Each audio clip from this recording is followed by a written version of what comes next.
تسجيل. بسم الله، رجعنا. اوه ماي جاد، بعد فترة طويلة وانا ما مصور، فترة طويلة وانا ما فاتح الكاميرا وما فاتح برنامج التسجيل. رجع لي الشغف، الإرادة. السلام عليكم ورحمة الله وبركاته. اوه ماي جاد، صار لي ما مسلم. السلام عليكم.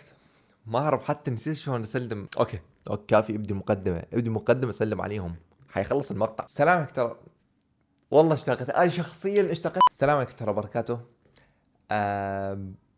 شوف، بعد انقطاع عن سنة كاملة عن القناة، أقدر أقول أم باك. أخيرا فتحت الكاميرا، فتحت برنامج التسجيل وقلت يلا خل أرجع. كافي أماطل أتعاجز أصور، خليها باكر. اتس دان. عندك ستاند، عندك موبايل، عندك برنامج، عندك لابتوب كامل مشتري بمليون و600، أطلع فلوسه. فقلت واي نوت، ابدي قال ايدي، ما ادري ايش بيه، ما ادري من ابدي صراحه. بس انا كاتبه هنا ورقه على مود كاتب انه شنو المحتوى اللي اقوله هسه بهالمقطع. اصبر، مين ابدي؟ تقريبا اكو نقطة 2 3 4 5 6 7 8 9. مين ابدي؟ ما اعرف مين ابدي صراحة، بس راح نبدي مثلا. خلينا نحكي على الرجعة. اول شيء اليوتيوب مجالي، انا متأكد انه اليوتيوب هو المكان الصح لمستر عبد الله. اني حلمي اكون يوتيوبر، والله جد، والله جد احكيها من قلبي. يعني بحب الشهرة، احب الفلاشات، الكاميرا من راح احاول المقطع ما يطلع ممل وسريع. اوكي، ليش رجعت للقناه؟ وقفت قبل سنه عن تنزيل المقاطع بدون سبب. كان وقت التفاعل مالتي زين، لما نزلت امونج اس، نزلت كول اوف ديوتي وراها. اول مقطع فيس كام قبل 3 سنوات ب 2022 تقريبا. اول ما بديت افتح قناه واصور مقاطع فيس كام ب 2022. استمرت وقتها شهر ونص، شهرين، انا انزل مقاطع العاب فول جايز، فيفا. اتذكر نزلت تقريبا 5 6 مقاطع وقطعت. والرجعه الثانيه ب 2023، يعني بعد سنه كامله. وقلت يلا حبدي بدايه جديده وخلاص، راح انزل مقاطع واحد ورا الثاني وراح اطش. كانت هذيك الفترة هي أكثر الفترة اللي مقاطع مالتي صعدت فوق. مرة نزلت مقطع تيك توك بس حذفته عن ببجي، شورت مقتطف ببجي بالتيك توك، وصل تقريبا 700 ألف مشاهدة بس حذفته. انطق له سكرين، اذا حصلت الصوره خليكم اياها. انا اتذكر كنت اجيب 200 300 مشاهده، ما اشوف لك الا مقطع يضرب 2000 مشاهده بس قطعت. رغم هذا قطعت. وهنا ب 2024 رجعت للمرة الثالثة. وقتها قلت هذه العودة مالتي للمرة الثالثة، وقلت خلاص هي هذا الطريق هو البداية للشهرة. نزلت مقطعين وأيضا قطعت، تخيل. والرجعة الرابعة اللي هو قبل اسبوعين، اللي هو ب 2025 شهر 12 يوم 11. هنا نزلت لي مقطع مال سيت اب، اللي هو تطوير الغرفة مالتي، اللي هي فكرة السلسلة تطوير السيت اب مالتي اللي هو الغرفة مالتي. بعدين نقلت الغرفه مالتي وما صورت. نقلت من الغرفه ديك الى الغرفه هذه الصغيره. قلت خلاص، كان ببالي انه ابدي انه صدق اصور. كنت اريد انعزل عن اهلي، عن اخوتي، انه مثلا مرات بالليل يعجبني اصور، فاعلق الضوء، اخذ راحتي بالحكي. ولهذا نقلت لهذه الغرفه. اعتقد سلسله السيت اب راح تتاجل مده معينه بعدين ارجع لها واطورها على غرفتي هاي او غرفتي دي. والله ما ادري، الافكار متخربطه. بس اللي اقول لكم هسه انه نقلت من ديك الغرفه لهذه. ليش؟ على مود اخذ راحتي بالتصوير، بالمونتاج، بالاضويه، بالميكروفون، بكل شيء، بصناعه المحتوى بشكل عام. فهاي واحده من المواضيع اللي تحكي بيها وخلصتها. اعطيني قلم خليني اشطط. نقلت الغرفه دون نحكي على بعد شنو. اوكي، هذا الموضوع اللي هو مبروك وصلت 1000 مشترك. يعني اللي ما يعرف، تقريبا وصلت 1000 مشترك على اليوتيوب. وصلت 1000 مشترك، أقدر أقول مبروك لنفسي. شنو شعوري؟ يعني خلال 3 سنوات أو حتى يمكن 4 ويا تنزيل مقاطع الفورتنايت القديمة، قوة جبت 1000 مشترك. صعب، عانيت هذا قدامكم، جبت 1000 مشترك. هدفي شنو؟ طبعا هذا موضوع ينتقل لموضوع ثاني اللي هو الاهداف. ما هو الهدف القناه؟ خلينا نتفق نحط هدف معين انا وياكم. هدف القناه باليوتيوب اللي يكون مثلا نحط هدف من انا 2027، على مود بدايه السنه 2027 ارجع للمقطع هذا الوضعيتي هيك واشوف الاهداف هل هي حققتها او لا.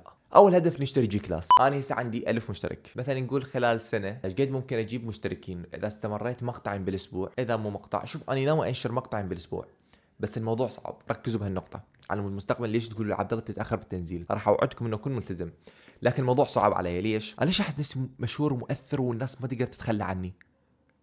ليش؟ ترى انا حالي حال غيري، ما حد اقول لكم انه انا اشتغل تقريبا 15 ساعه باليوم. بس تقول عبد الله شنو 15 ساعه؟ فعلا 15 ساعه، اللي هو 8 ساعات ونص او 9 ساعات شغل بشركه، زائدا 6 ساعات شغل باليوتيوب. يعني تقريبا نص اليوم انا مشتغل. عقلي دا يفتر ور. صح الموضوع مو سهل واحتمال افشل به. انه كنت انزل مقاطع يوتيوب، العفو، انه كنت انزل مقاطع يوتيوب وفعلا اصعد لكن اترك، اصعد السهم مالتي يصعد اشتر اترك.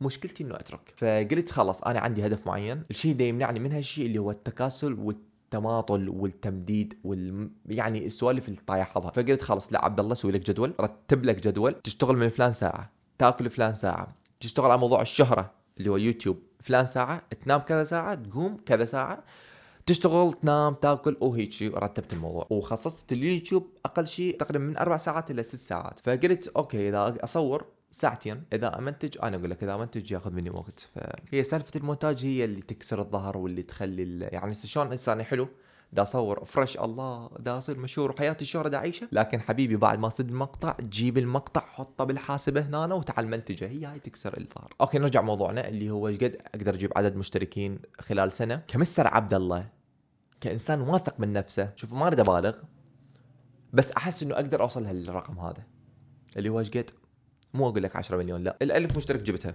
ممتاز. 10000 مشترك أحس راح أجيبها إذا استمريت بسهولة، كل السهولة أقدر أجيبها. 50000 إلى 100000 أحس من 2026 ل 2027 أحس إنه راح أجيب من 50000 مشترك إلى 100000 مشترك، ويجيني درع اليوتيوب، درع ال 100000 أسوي له انبوكسنج هنا بس تبال واي نوت. والله أقدر لو أستمر غير، لو التزم. اليوتيوب هو شيء يريد منك، اليوتيوب هاي اسرار اليوتيوبرز، اليوتيوب هو شيء يريد منك، يريدك تلتزم. فنشوف من بدايه 2027، لا اصبر 26 احنا حنطب 26 اي احنا يا سنه احنا ب 2025 حنطب 26 بديت اخربط. فبدايه 2027 شوف احس نفسي ايرينياغا اراناي تاتاكاي. فهذا الهدف مالتي خلال سنه لحد سنه 2027. راح اسوي مقطع جديد سواليف ايضا واشوف نفسي حققت هذا الشيء او لا، اللي هو اجيب 50,000 مشترك الى 100,000 مشترك. ما راح اخلي جهد عالي اقول لك اجيب نص مليون مشترك، لا مو هسه بعد، بس حلوه الكلمه تدري، نص مليون مشترك حلوه، حاسه هيك فخمه، ان شاء الله اوصلها ليش لا. او اقول لك شنو 50,000 مشترك واخره هيك 100,000 مشترك خلال سنه، يلا هدف جديد، لا 50,000 ولا هم يحزنون، 100,000 مشترك خلال سنه كيوتيوبر عراقي جيمر، مو جيمر عرب، جيمر اللي هو لاعب جيمر وليس جيمر. مش هذا اللي يقول له انت امي. هذه خلصنا منها. نيجي على موضوع محتوى القناه. محتوى القناه شنو راح يكون؟ راح يكون عباره عن جيمنج فلوجز، سواليف، تحديات، قصص، ردات فعل، يعني كل شيء ملوز هيك. فالقناه راح تكون عباره عن شيء ترفيهي، انه مثلا اذا انت مختنق طب تتفرج مثلا يلعب لك لعبه معينه يونسك، ترى هنا راح تكون انسان سعيد وتحط اللايك وكون انا انسان سعيد. لكن اغلب شيء راح يكون المحتوى عباره عن جيمنج، وهالمره راح اركز على مقاطع التختيم. ما راح يكون محتواي كامل عباره عن تختيم، لا راح تكون اكو العاب شاطحه اوكي، لكن بنفس الوقت راح يكون تركيزي الاكثر على مقاطع التختيم. ما ادري عجبني قلت خليني اجرب، يجوز يعجبكم، ما ادري شوفوا على اسلوبي اذا يعجبكم او لا. شنو الالعاب التختيم اللي راح انزلها؟ ما ادري، راح انزل اي شيء اني ما لعبه او ما مكمل اللعبه. ركزوا، ما مكمل اللعبه. وعاجبني انزل سلاسل العاب قديمه، مثل عندك جي تي اي ساندرياس مثلا، العاب قديمه هيك عاجبني انزل عنها. او المحاكيات، احتمال انزل لك عن لعبه كراش. اللعبه هاي خاتم تقريبا ربعها بايام بلاي 4، طبعا هسه تطور الوضع صار عندي بلاي 5. احتمال انزل العاب شاطحه مال التليفون، ما عندي اي مشكله هم ما تنزلها. ولا تستغرب مني اذا انزل لك مقطع سلسله تختيم كلاش اوف كلانس، حرفيا احتمال انزلها، يعني لا تستغرب. احتمال انزل سبيد ران عن لعبه سابوي او تختيم لعبه هيداي، فلا تستغرب اذا انزل لك هيك سلسله تختيم حرفيا. واكيد راح انزل لكم ايضا مقاطع شاطحه مثل فيفا اذا يعجبكم، مثلا كول اوف ديوتي، اوفر واتش، فورتنايت، رينبو، ويا جماعتي اذا موجودين، امونج اس، ماينكرافت، ما عندي مشكله. وانتم ما تقترحوا علي شنو الالعاب اللي تريدون انزلها او الالعاب الترند اللي تريدوني العبهن وانزلهم، واي نوت، ما عندي مشكله. حطوا لايك. هالقناه اغلب شيء مخصصه لالعاب التختيم والالعاب الشاطحه ايضا، والبقيه مثل الفلوجز، التحديات، السواليف الى اخره. وجزء يعجبكم لعبي وتقديم المحتوى هذا، فنجرب واي نوت. احس انه عبد الله شو وقت راح يبان اكثر للناس من تنزل جي تي اي 6، من تنزل جي تي اي 6 وابدي انزل عليها مقاطع واحلل اللعبه من الالف للياء. تذكرون مثلا اول ما نزلت ببجي، اول ما نزلت فورتنايت، لعبه طشت بدايتها، فطلعوا يوتيوبرز معينين من ورا اللعبه هم طشوا، فقلت اشتغل منها هسه لحد ما تنزل جي تي اي 6 اللي انا متاكد اللعبه اللي راح شوي تطلعني فوق، يعني تبين لي للناس اكثر. ممتاز. بلا جي تي اي 6 بلا كلام فاضي، انطفت الكهرباء، اهم زين عالق فلاش. والله ينفع انزل قصص مرعبه تدري. خلينا نسوي تست. تخيل نفسك انه انت بغابه وبوسطها بيت واحد والظلام دامس. هالقد ما هو الظلام دامس الغيوم مغطية القمر بحيث ماكو ضوء. تحلم يشوف ضوء إلا تلقى لك شمعة واحدة ببيت معين. فأنت تمشي تحاول توصل لهذا البيت. الطب لهذا البيت، والبيت ما بيه كهرباء طبعا، ما بيه أكل، بيت مسكون الطب له بكل خوف، لان انت اذا تبقى برا احتمال يجوك الذئاب وياكلوك مثلا. من الطب بحيث هالقد ما الطب تسمع صوت الاخشاب انت وجاي تدوسها. تحاول تتجسس تشوف لك هيك من كل غرفه معلوق لك ضوء خفيف برتقالي.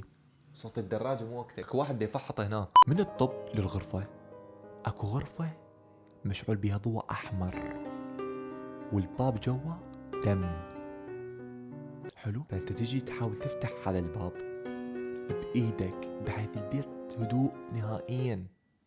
اذا عجبكم محتوى القصص هيك شيء قولوا لي انا زعلان. انا ابن عمي حسن تو اقترح علي انه مثلا ليش ما انزل سلسله قصص، انه احكي لكم قصص، احكي لكم مثلا قصص مرعبه وهيك شيء. ما ادري يعجبكم؟ اذا عجبكم اكتبوا لي. اذا عجبكم هذا السكتش اللي سويته حطوا لايك. اي فمحتوى القناه خلصته. اوقات نشري وطريقه تنزيلي. شوف راح احاول التزم شغله اليوم ما اتوقع انه انا راح التزم بيها، اللي هو تنزيل مقطعين طوال بالاسبوع ومقطعين شورت. شلون انزل هالشيء ما اعرف، بس هو المضمون انه ينزل لك مقطع بالاسبوع ومقطع شورت بالاسبوع، اللي هو مقطع مقتطف من فيديو معين. شو راح يكون تنزيل المقاطع؟ راح يكون مثلا تنزيلي انه انزل مقطع معين وبعد ما يمر 24 ساعه ورا يوم كامل انزل مقطع شورت مقتطف عن هذا المقطع، انزله باليوتيوب شورت وبالانستغرام ريلز وبالمقاطع التيك توك القصيره على مود يعني انطفت نرجع. فانت جاي تفتح هاي الغرفه بايدك الخفيفه بحيث فهاي الفكره مالتي راح تكون انه انزل مقطع معين ورا 24 ساعه راح تلقوني منزل مقطع شورت مقتطف عن مقطع معين على مود الناس تتحمس من كذا منصه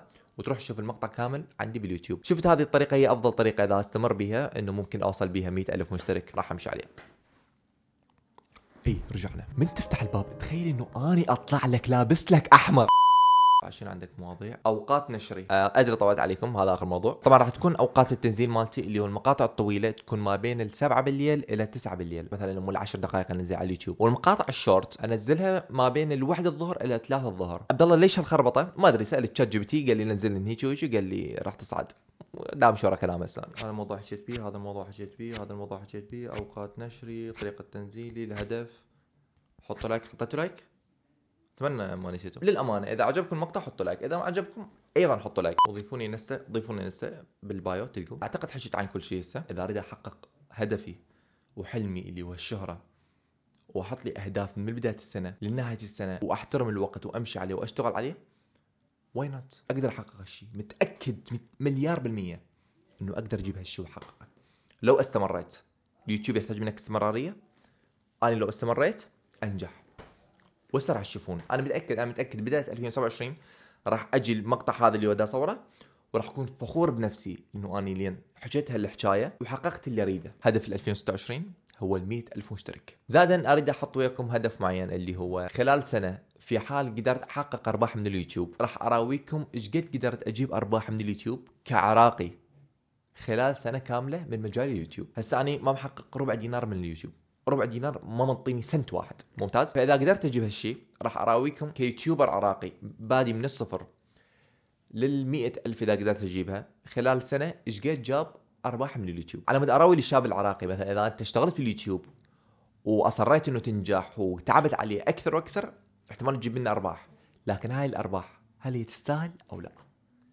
انتظروني بعد سنه اراويكم النتائج. قلت احط هذا هدف على مود يعني تتحمسون وياي. هل مجال اليوتيوب كعراقي يسوى انه واحد يتعب عليه او لا؟ اكرر المره الاخيره، احنا ب 2025 شهر 12 يوم 25 الساعه 11 بالليل. بعد كم يوم السنه الجديده سنه 2026.